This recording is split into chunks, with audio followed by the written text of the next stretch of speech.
Welcome back again to Braile's channel.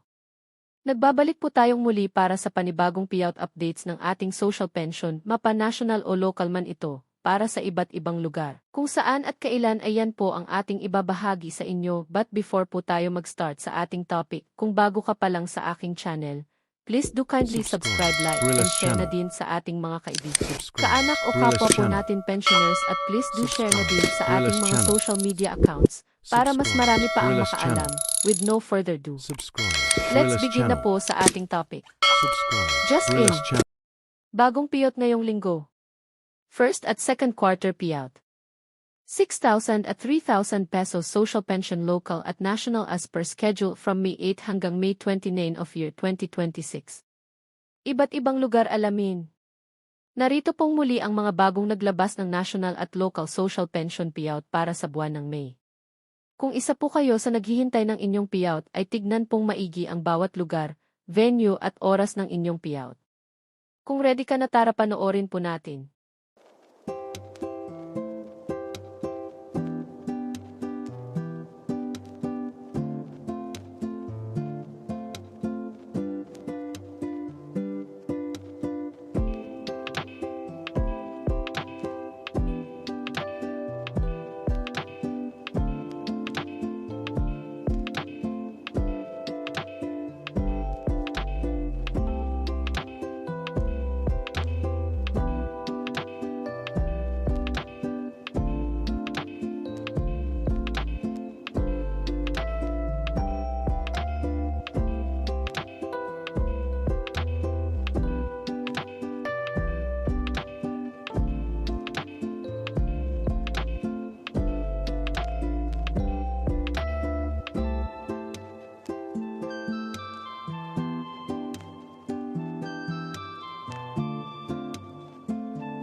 Para sa mga nagtatanong po kung bakit wala silang birthday gift o social pension sa kanilang lugar, ay nakadepende po ito sa inyong mga municipality if may programa ba sila na pinai-implement para sa pagbibigay ng birthday cash gift at nagkaroon ba ng undertaking agreement para naman sa National Social Pension Payout.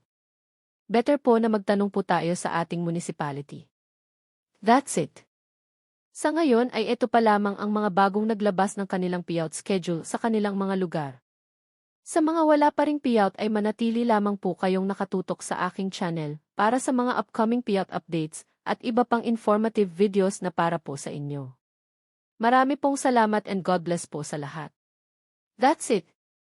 Sa mga naghihintay pa rin at wala pa ring payout schedule ay manatili lamang po kayong nakatutok sa aking channel para sa mga upcoming payout updates. Ang lahat po ng ating binabahagi ay base sa announcement ng bawat municipalities. Maraming salamat po and God bless sa lahat.